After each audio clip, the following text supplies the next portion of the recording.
سورہ بقرہ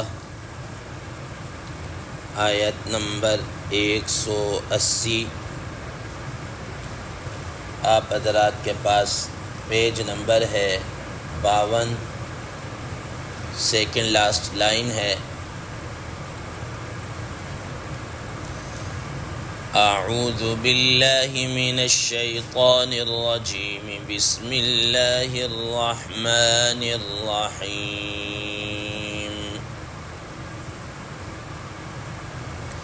کتب علیکم اذا حضر احدکم الموت ان ترک خیرا الوصیۃ للوالدین والاقربین بالمعروف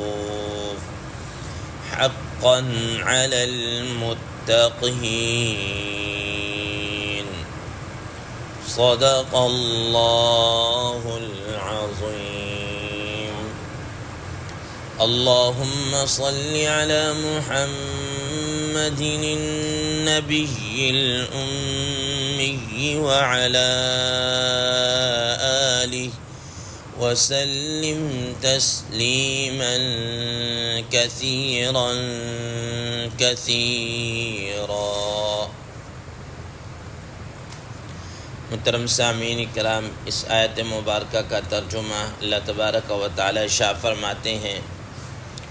کتب علیکم اذا حضر احدکم الموت۔ اللہ تبارک و تعالی نے تمہارے اوپر فرض کیا ہے یا تمہارے اوپر فرض کیا جاتا ہے جب تم میں سے کسی ایک کے پاس موت آنے لگے، موت حاضر ہو جائے، ان ترک خیرا، اگر اس نے مال چھوڑا ہے تو کیا فرض کیا جاتا ہے؟ الوصیۃ، وصیت کرنا، للوالدین والاقربین بالمعروف، والدین کے لیے اور رشتہ داروں کے لیے دستور کے مطابق،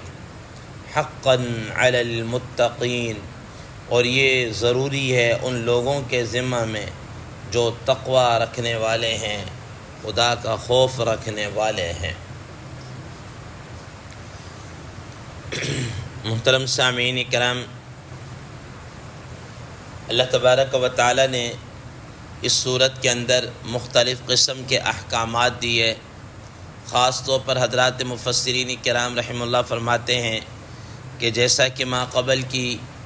آیت مبارکہ میں اللہ تبارک و تعالی نے کمال نیکی کو بیان کیا، اب اس کے کچھ اجزاء کو بیان کر رہے ہیں کہ نیکی کے کمال میں سے یہ بھی ہے، یہ بھی ہے۔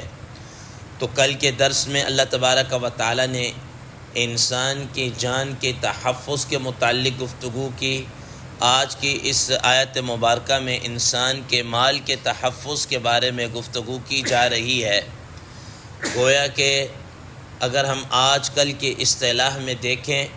تو ایک ضابطہ ہے فوجداری ہوتا ہے اور ایک ضابطہ دیوانی ہوتا ہے۔ کل کے درس میں اللہ تبارک و تعالی نے ضابطہ فوجداری کو بیان کیا، اور آج کی اس زیر دس آیت مبارکہ میں ضابطہ دیوانی یعنی مال کی حفاظت کے متعلق گفتگو کی جا رہی ہے۔ محترم سامعین کرام، اللہ تبارک و تعالی نے انسان کے مال کے متعلق اور اس کے تحفظ کے متعلق بہت سارے احکامات کو بیان کیا،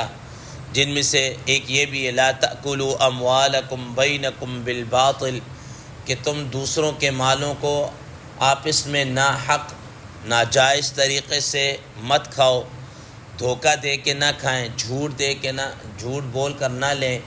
اس قسم کے بہت سارے احکامات اللہ اور اس کے رسول صلی اللہ تعالیٰ علیہ وسلم نے بیان فرمائے۔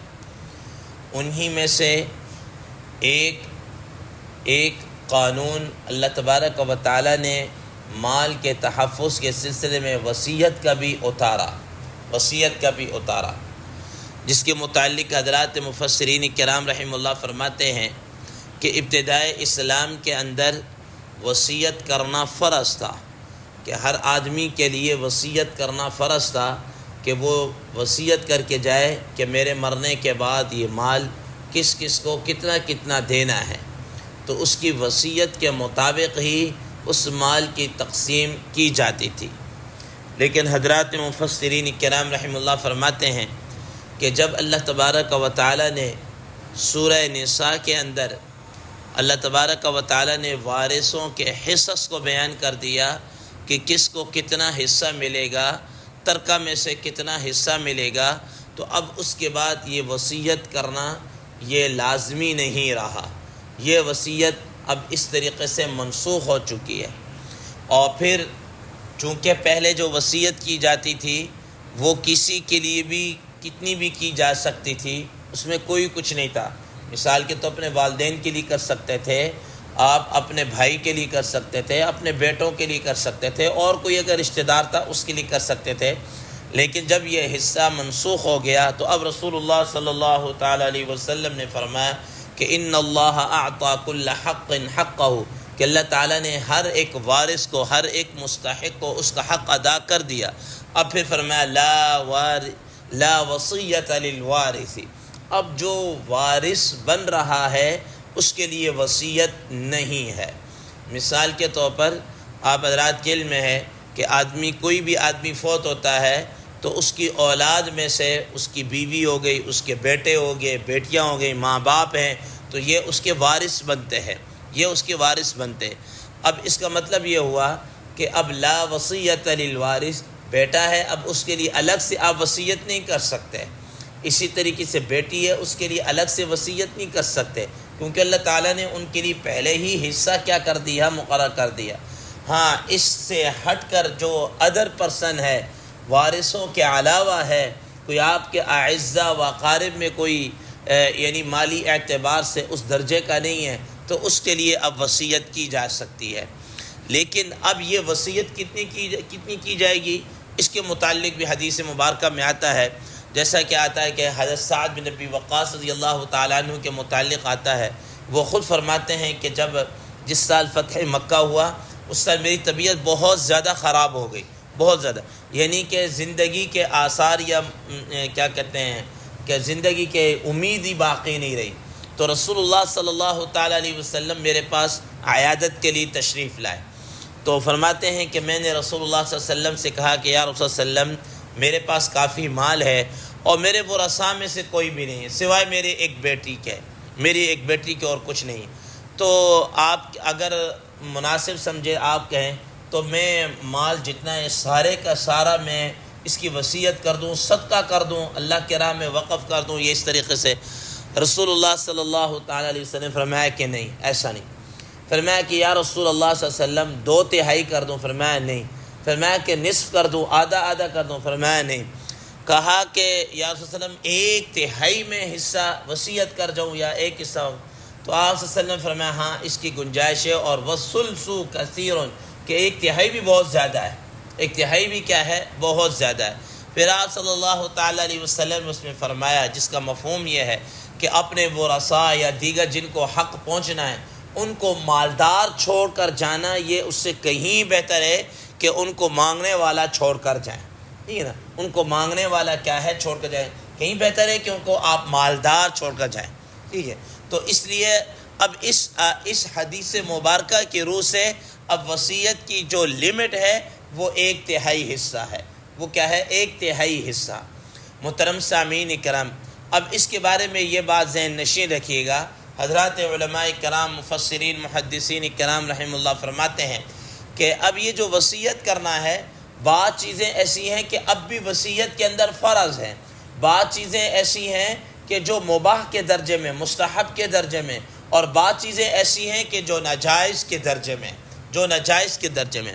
مثال کے طور پر کہ جو چیزیں فرض کے درجے میں ہیں وہ کون سی ہیں کہ انسان کے ذمہ میں کوئی حق کسی کا باقی ہے، کسی کا قرض ادا کرنا ہے، ٹھیک ہے، کسی کی امانت پڑی ہوئی ہے، کسی کا اور حق اس کے ذمے ہے، اب اس کی وصیت کرنا لازمی طور پر ہے۔ حضرت عبداللہ بن عمر رضی اللہ تعالیٰ عنہ فرماتے ہیں کہ رسول اللہ صلی اللہ تعالیٰ علیہ وسلم فرمایا کہ تمہارے اوپر کسی کی کوئی حق وغیرہ یا اس طرح کی کوئی چیز باقی ہو اور اس کے پاس وہ موجود ہو، تو فرمایا کہ اس طرح کا مال اور اس طرح کی چیز تمہارے پاس 2 یا 3 دن نہ گزرنے پائیں کہ تم اس کی وصیت اپنے سرہانے کے نیچے لکھی ہوئی پڑی ہوئی ہونی چاہیے۔ کیا مطلب اتنی تاکید کی کہ ایسا نہ ہو کہ تم تو اب کسی کا حق لے کر چلے گئے یا تمہارے ذمے اب ظاہر ہے کسی کو پتہ نہیں نا کہ یہ آدمی فوت ہو گیا، اس کا قرض کس کے ذمہ تھا، کس کا اس نے دینا تھا۔ اب کوئی ایسی دستاویز، کوئی ایسی چیز نہیں ہے۔ اب اگر مثال کے طور پر جو قرض خواہ ہے وہ آ کر مطالبہ کر رہا ہے تو اس کے پاس بھی کچھ نہیں، ادھر بھی کوئی بات نہیں، اس بیچارے کا پیسہ تو گیا نا، اور خواہ جناب اعلیٰ جو میت ہے اس کے کھاتے میں پڑ گیا۔ تو اس لیے فرمایا کہ ایسی وصیت کرنا اور اس طرح کی وصیت تیار کرنا اور ایسی دستاویز تیار کرنا یہ آدمی کے ذمہ لازم ہے کہ اس کے اندر اس نے وضاحت کے ساتھ لکھا ہوا ہو کہ جناب میرے ذمہ فلاں کا ہے۔ یا اسی طریقے سے آدمی کے ذمہ مثال کے طور پر زکوٰۃ کی ادائیگی ہے، ابھی فی الوقت کسی وجہ سے ادا نہ کر سکا کہ اس کا مال کہیں رک گیا ہے، وہ سمجھ رہا تھا کہ یہ مال مجھے مل جائے گا تو میں کر دوں گا، لیکن وہ نہیں ادا کر سکا، اس سے پہلے اس کا آخری وقت آ گیا، اب اس کے ذمہ یہ زکوٰۃ رہ گئی ہے۔ اسی طریقے سے جناب نمازوں کی وصیت، مثال کے طور پر ایک آدمی نمازیں پڑھ رہا تھا لیکن کچھ ذمے میں رہ گئی، ابھی اس کو پتہ ہے یار ابھی میرے ذمے میں ہے، تو وہ بتا دے کہ بھئی اتنی میں نے ادا کرنا شروع کر دی ہے، اب اس کے بعد اگر کوئی رہ گئی اتنی تو اس کی جناب الگ فدیہ ادا کر دیا جائے۔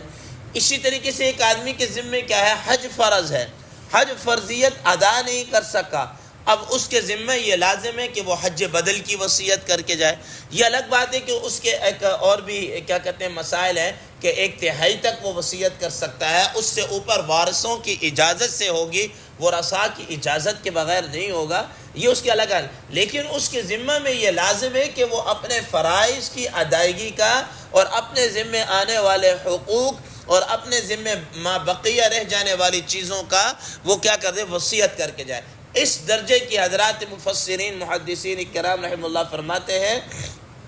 کہ وصیت کرنا یہ لازمی اور ضروری ہے۔ حضرت مفتی تقی عثمانی صاحب مدد العالی نے اپنے والد حضرت مفتی شفیع صاحب رحم اللہ کے حوالے سے لکھا ہے کہ انہوں نے اپنی ساری وصیت اس طریقے سے کیا ہے تیار کر کے رکھی ہوئی تھی، اور حتیٰ کہ جس کمرے میں ظاہر وہ اپنے ادارے کے سرپرست بھی تھے، سربراہ بھی تھے، جس کمرے کے اندر وہ بیٹھا کرتے تھے، کوئی اضافی چیز آتی تھی نا تو جب تک اس کو بھجوا نہیں دیتے تھے تب تک وہ چین سے نہیں بیٹھتے، کہ کبھی مثال کے طور پر پانی منگوا لیا، اب گلاس آ گیا ہے تو وہ بابا بھئی یہ گلاس لے جائیں، بار بار کہتے ہیں۔ حضرت مفتی صاحب فرماتے ہیں کہ میں حیران ہوتا ہے کہ بھئی اگر ایک گلاس یہ چلا جائے گا، ابھی نہیں تھوڑی دیر بعد چلا جائے گا، پھر اس کے بعد انہوں نے جناب اعلیٰ ان کے والد حضرت مفتی صاحب نے فرمایا کہ بھئی اصل بات یہ ہے کہ یہ جو کمرہ ہے نا، اس کمرے کے اندر جتنی بھی چیزیں پڑی ہوئی ہیں ان کے متعلق میں نے لکھ رکھا ہے کہ یہ میری ہے، یہ کس کی ہے، یہ کیا ہے، وہ ساری ڈیٹیل میں نے لکھ رکھی۔ اب اگر یہ گلاس پڑا رہ جائے گا، اللہ نہ کرے میری موت کا تو کوئی پتہ نہیں، یہ پیچھے پڑا رہ گیا تو اب کیا پتہ چلے گا یہ کس کا ہے کس کا نہیں ہے، کیونکہ اس میں تو میں نے نہیں لکھا ہوا۔ اس لیے اتنی احتیاط جناب اللہ کی، تو اس لیے ہمیں چاہیے کہ اس درجے کی وصیت اور اس طرح کی ہمارے پاس عام طور پر لکھی ہونی چاہیے۔ دوسرے نمبر پر ایک وصیت کیا ہے مستحب کے جو درجے میں آتی ہے، وہ یہ ہے کہ عمومی طور پر انسان یہ وصیت کرے کہ بھئی مثال کے طور پر میرے مرنے کے بعد میرے ترکے میں سے 1/3 حصہ یا اتنا حصہ وہ فلاں کسی کو دے دیں، یا اللہ کی راہ میں خرچ کر دیں، مسجد کے لیے خرچ کر دیں، فلاں کے لیے خرچ کر دیں، یہ کر دیں۔ تو یہ اس درجے کی وصیت کرنا مستحب ہے۔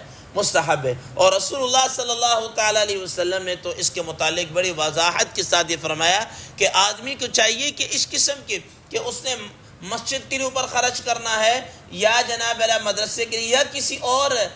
نیکی کے کام میں انفاق فی سبیل اللہ کرنا ہے، تو اس کو چاہیے کہ اپنی زندگی کے اندر ہی وہ اس کو شروع کرا کے جائے۔ بات ظاہر ہے جب آدمی فوت ہو جائے گا تو ورثاء کے اوپر تو پھر بعد میں کیا بنتا ہے کیا نہیں بنتا، وہ تو وصیت کر گیا لیکن نہ کیوں کر سکا، تو اس وجہ سے اس کو تاکہ پہلے سے کر دے تاکہ رسول اللہ صلی اللہ علیہ وسلم نے فرمایا کہ مرنے کے بعد بھی اس کو کیا ہے اس کا ثواب ملتا رہے۔ تو یہ مستحب ہے وصیت کرنا اس طرح کی۔ اور تیسرے نمبر پر ایسی وصیت جو کہ ناجائز ہے، وہ اس پر عمل کرنا درست نہیں ہے۔ کوئی آدمی کسی گناہ کے کام کی وصیت کر کے چلا جاتا ہے، گناہ کے کام کی وصیت کر کے چلا جاتا ہے، مثال کے طور پر وہ کہتا ہے جی کہ میرے مرنے کے بعد آپ نے جناب اعلیٰ فلاں جگہ سینما بنا دینا ہے، یا میرے جنازے کے اوپر جناب اعلیٰ آپ نے، جیسا کہ ایک جگہ اخبار میں آیا کہ کسی آدمی نے وصیت کی تھی کہ میرے جنازے کے اوپر آپ نے جناب ناچنے والیاں بھی بلانا ہے، وہ ڈھول ڈھمکے والا بھی بلانا ہے، اور یہ بھی کرنا اور وہ بھی کرنا ہے۔ ٹھیک ہے نا. اس طرح کے ناجائز کاموں کے اوپر یا غیر اللہ کے نام پر کوئی چیز وقف کر کے جا رہا ہے یا کوئی اس طرح کی چیز، تو فرمایا کہ یہ وصیت اس کی نافذ نہیں ہوگی. اس کو اس قسم کی وصیت کرنا یہ جائز نہیں ہے. تو بہرحال عمومی طور پر کیا ہے وصیت کرنا. اب یہ وصیت آپ حضرات کو بتا دی ہے کہ میکسیمم جو ہے کل مال کے تہائی حصے میں، اور یہ کل مال کا تہائی حصہ کب ہوگا کہ جب اس کے جو دیگر جو اس کے ذمہ میں ہے، قرض ہے اس کی ادائیگی ہوگی، دفن کفن کا خرچہ ہو گیا، اور اس کے ذمے جو اور ایسی کچھ چیزیں رہ گئی تھی ان کے حقوق ادا کرنے کے بعد اب اگر دیکھا جائے گا جو مال بچا ہے اس کا تہائی حصہ کیا کیا جائے گا، اس کی وصیت کو پورا کیا جائے گا. دوسرے نمبر پر یہ کہ جس آدمی نے وصیت کی ہے